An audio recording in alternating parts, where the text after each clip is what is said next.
Hi, my name is Halfdan. This is Christian. We've been working with digital marketing for 15 years, and we're partners in the Obsidian agency that works with digital marketing for around 300 clients. This is our show where we talk about digital marketing, things we do, things we've learned, things we want to pass on. That's the introduction. So, Christian, today's topic, what are we going to be talking about now? We're going to be talking about quiz funnels. And the reason why is that when we as advertisers are spending money and trying to attract visitors, we obviously want a conversion rate that is as high as possible. And we as visitors of a website want a tailored experience. So we don't want to land on a landing page, which is telling us something completely different than what we saw in the ad. But this can be quite difficult to mix and match. And here a quiz funnel is a perfect way to make the audience guide themselves into what they want to see, because you are asking them some questions, they are answering. And by the answers, you can tailor the message to the individual visitor. And I can tell we have a very close collaboration with Meta. We've had that for years. And this is a thing that they are very aware of at the moment. And they've actually been sending us like PDF material and guides on how to create proper product quizzes that can help our clients improve their conversion rates so that we can scale their Meta ads further and spend more money. But hey, if we get more return, that's in everybody's interest. So no, this is a topic that they are very aware of as well. They have this nice branding for it, this nice term. They call it post-click experience. Can you explain what is the post-click experience? Because I think that's a more brandable version of what we're about to talk about. Yeah, that's the consultant version. Yes, this sounds more expensive, right? Yeah, exactly. Yeah. So think of this in two different sequences. You have the sequence before somebody lands on your landing page and the sequence afterwards. And before is like you set up the ads and you make the creatives and you make the text for the ads and so on. But whenever a visitor is landing on the landing page, that is a post-click experience, because that is after the person has actually clicked on your ad and landed on your landing page. And this is where a lot of focus is for a lot of advertisers actually gone, because there's so much happening on the website. And if your website is lacking, well, then your ads will look bad, even though they could be the best ads in the whole wide world. And that is why the post-click experience is so important to have in mind. That's the thing, yeah. And we see so many advertisers doing a really good job in terms of their Meta ad setup or Google ad setup, and they're spending a lot of time on crafting the right ad copy, and they generate a lot of different versions for their images using the design team or AI, and then they just send everything straight to like a product detail page with no other incentive, like just expect people to just outright buy everything. And that's where we think you can actually improve upon this. And it used to be the way that if you wanted to create a product quiz, you'd actually need a tool, and that could be like Heyflow or Typeform, and you'd need a subscription for that. And then you would create the tool in sort of like a drag and drop environment. And you can still do that. And that works. But there is a faster way as well. And we can show an example of how we actually build a product quiz for one of our own cases and how this helped us improve conversion rates. So the example that we're going to be using is one of our own conferences. Because the thing is, we create 2 full-day conferences every year. This is one of them. This is in the next month. So we have AI marketing conference, and we also have social ads conference. Both of these conferences are like full day. A ticket is like 400 euros. So you pay and you come to the day and you get a lot of talks and networking and a lot of inspiration. And then you can go back to your work the next day and start implementing all of this stuff.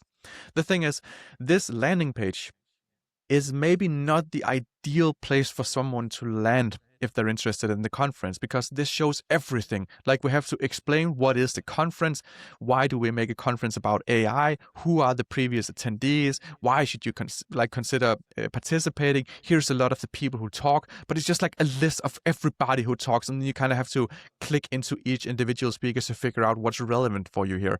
So it's actually not a brilliant experience. Like, it's not very tailored. Everybody just gets the same page, and then you kind of have to figure it out by yourself. Like, why should I participate and which talk should I maybe listen to? And we know the reason why people attend a conference is for the talk. So we have to show them which are the relevant talks to you specifically. Yeah, because honestly, 9 out of 10 advertisers would have sent the traffic into that landing page. Yeah. and just hoped for the best. And it might work, but if It we could might. increase the conversion rate from 1% to 3%, that would be amazing. Yes. And what we did was we looked at our social ads conference, which is quite a big conference. We have Yeah, it's like three 400 participants. exactly, and three different speaker tracks with 5 to 6 speakers throughout the day in each track. So it could be quite confusing for people Yeah, in there's like different 21 industries. talks, and you Yeah, have to exactly. choose 7 of them. So you kind of have to do some homework here in order to both see like why should I participate and also kind of be sold on the idea. And we can't expect people to really do that. So this is how we solve that, because you can actually solve that without a new subscription to a flow building tool and without spending a lot of time on it. And the thing we're going to show in this case is an example with the general purpose AI agent Manus, Manus. And can you just give the like 30-second introduction to what is Manus? Manus, which actually just been acquired by Meta, For $2 billion. Yeah, exactly, is like a playground for AI. So it's not an LLM per se, but it's a place or a chat interface where it actually combines different LLMs in order to, well, fix your tasks. You give it a task and it fixes it for you by using different LLMs. The thing is, like, I can go to ChatGPT and say, help me create a funnel, and it will give me like a text funnel, but it won't build the website. It won't create the logic. It won't like, it'll just give me part of the equation and then I have to do the rest. And I wanted to do everything. So what we did in this specific case, and I can actually show you the specific prompt and the result in the end. We went to Manus and created a new prompt. And this is in Danish, but it briefly just says like, I have social ads conference. Here is a link to the program. I would like to build a quiz. The quiz should have 3 or 4 questions. Are you like B2B, B2C, or something else? Which platforms are you working with? And like find some questions that would be relevant. Like I don't even give it all of the questions. Like I tell Manus, give me the questions. I just think it should be something like this. And then I ask it to build the logic. So I ask it to both like find the questions, build the underlying logic, build the database, and then build the site. And that's like everything. And it's just based on this prompt. So basically I say do everything.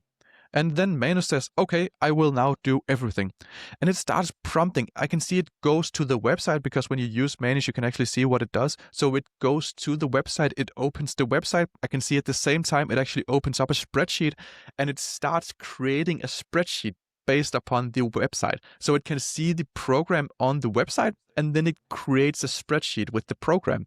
And then it starts creating some logic and starts figuring out like what would some relevant questions be. So it actually creates this new file, quiz analysis and questions.markdown. So it now says, okay, I found 4 questions that maybe would be relevant, like suggested quiz questions.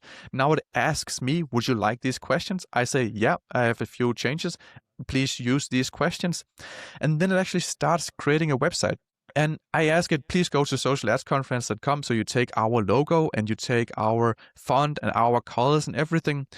And within around 15 minutes, so it did take some time. I would probably have spent a few days on this if I had to do it myself. Manus spent around 15 minutes. So I had time to grab a new cup of coffee.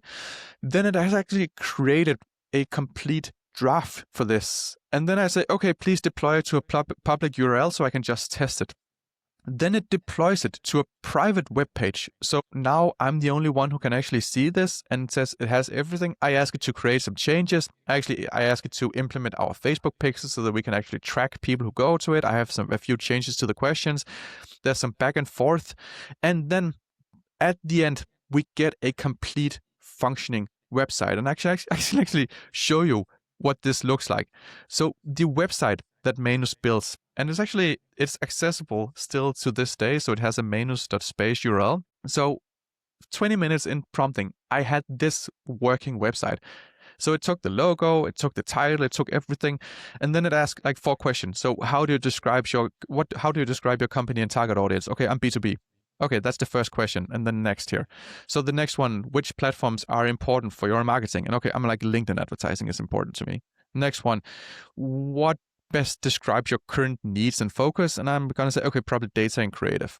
And then there's another one, what describes your company? We're a growth company. And then see my program. And now I get a tailor-made program. And looking at it now, I should have taken the speaker images and put them on this as well because it has the speakers already. So that would have been a nice visual touch, but I didn't think of it at the time.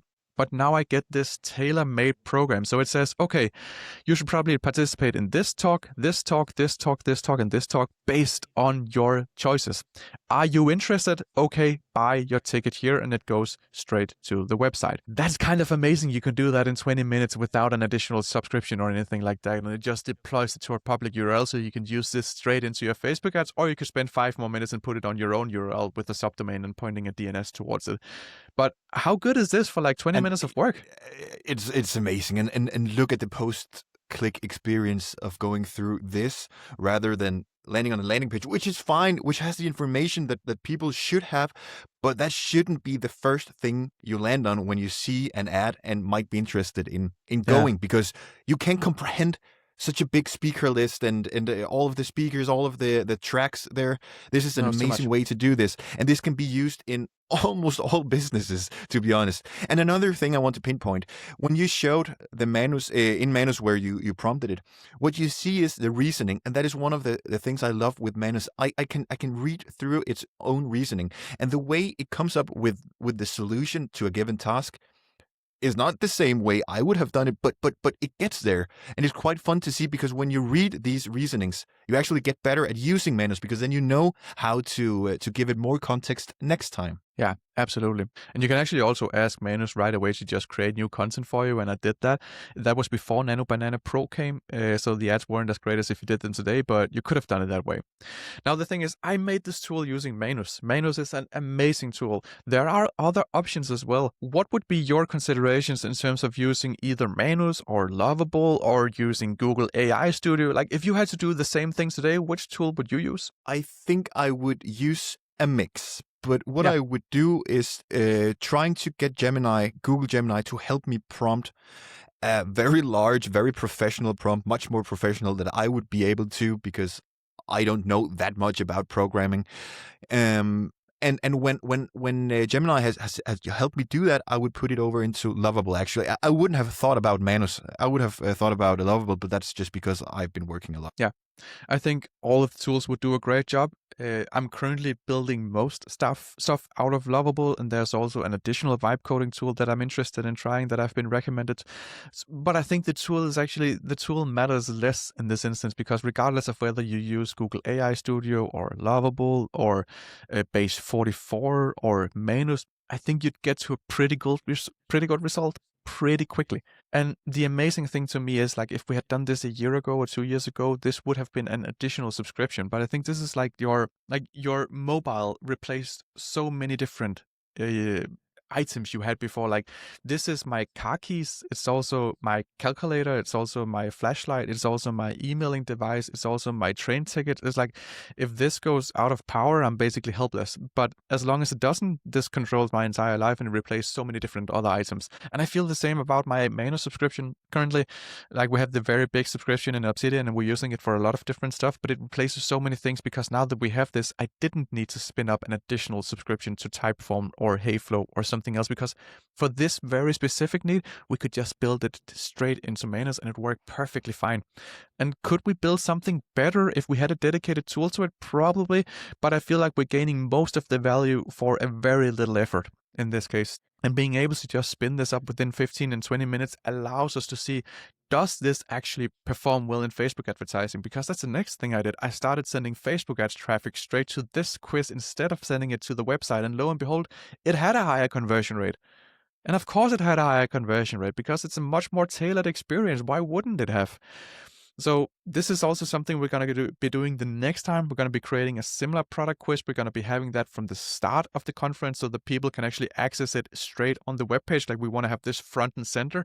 This time we used it as a landing page for Facebook ads traffic. Next time we're going to be embedding it straight on the page, so that people who go to the page can get this experience, because I believe it will increase conversion rates across all different channels if we do this properly. And just here at last, a big shout out to Quiz Funnels, because to give another perspective on this has been a much better post-click experience for the visitors, but this is also lead enrichment. Now, we didn't do this last time, but we could connect the answers to the purchaser, so we could actually see afterwards, after this conference, what are each individual company interested in. And if we made some outreach afterwards, we would know exactly what we should do it with. So look at it like it's just such an amazing thing to implement these quiz funnels. And previously you could do it; it was a headache, honestly, but today it's so much easier. Yeah, absolutely. Thank you for tuning into the show. We're super happy that you listened to this. We're going to be doing this every single week from now on. So tune in next Monday, 06. We're going to be launching the next episode. Thank you. See you soon.